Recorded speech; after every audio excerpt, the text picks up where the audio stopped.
అలానే నవనాయకులు అంటే మనకి మంత్రి మండలి 9 మంది. ఈ 9 మందిలో ఎవరు మంచి చేస్తున్నారు, వాళ్ళ వల్ల మనకు కలిగే ప్రయోజనాలు ఏమిటి అనేది కూడా పంచాంగ శ్రవణం చెబుతూ ఉంటుంది. అదే పంచాంగ శ్రవణం ఉండే విశేషం. తిథి, నక్షత్రం, వారం, కరణం, లగ్నం 5 కలిపితే పంచాంగం. మనం ఏ పని చేయాలన్నా సరే ఈ 5 చూడాల్సిందే, శుభాన్ని ఎంచుకోవాల్సిందే. రాజు, సేనాధిపతి, అర్ఘ్యాధిపతి, మేఘాధిపతి రవి 4 పదవులు మహారాజు గారికి అగుట వలన రాజులకు పరస్పర వైరం. మన దేశం మొత్తంలో ఉండే రాజులు, మన రాష్ట్రంలో ఉండే రాజులు, వాళ్ళకి పరస్పరంగా వైరం సంభవిస్తూ ఉంటుంది. అప్పుడప్పుడు అనుకుంటూ ఉంటారు. దానివల్ల చోరాగ్ని బాధలు, దొంగతనాలు, అగ్ని భయాలు కూడా కలుగుతూ ఉంటాయి, అధికంగా ఉంటాయి. ఈ సంవత్సరం ధాన్యం వెల కొంచెం తక్కువగానే ఉంటుంది. ప్రజలకి అన్ని ధాన్యాలు కూడా అందుబాటులోనే ఉంటాయి. మేఘములు స్వల్పముగా వర్షిస్తాయి. విశేషంగా వానలు కాకుండా కావాల్సినప్పుడు కొంత వాన కురుస్తూనే ఉంటుంది.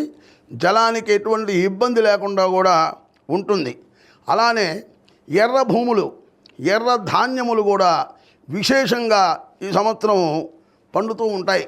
ఎందుకంటే సూర్యభగవానుడు కదా ఆయన, అవన్నీ కూడా విశేషంగా ఉత్పత్తి చేస్తూ ఉంటారు ఆయన.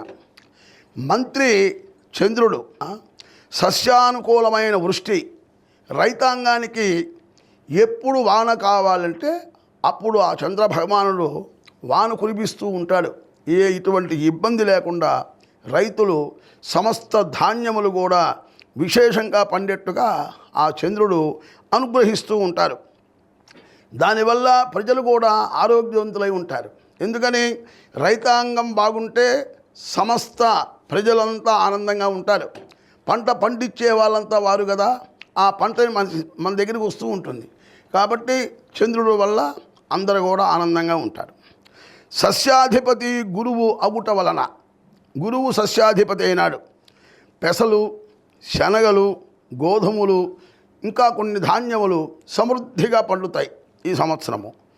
ధాన్యాధిపతి కుజుడు ఈ సంవత్సరం అవటం వలన ఎర్ర భూములు, ఎర్ర ధాన్యములు విశేషంగా చాలా గొప్ప పండుతాయి ఈ సంవత్సరం. రసాధిపతి శని అగుట వలన రసద్రవ్యములు, పండ్లు, రసాలిచ్చే పండ్లన్నీ కూడా, చెరుకు, నెయ్యి, నూనె, బెల్లం, ఉప్పు, కర్పూరం ధరలు అందుబాటులో ఉంటాయి. మనకి బాగా విశేషంగా పండి అందుబాటులో ఉంటాయి ఈ సంవత్సరము.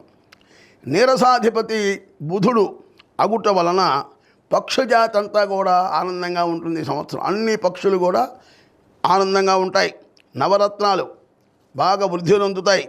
సమస్త పంటలు సమృద్ధిగా విశేషంగా పండుతాయి.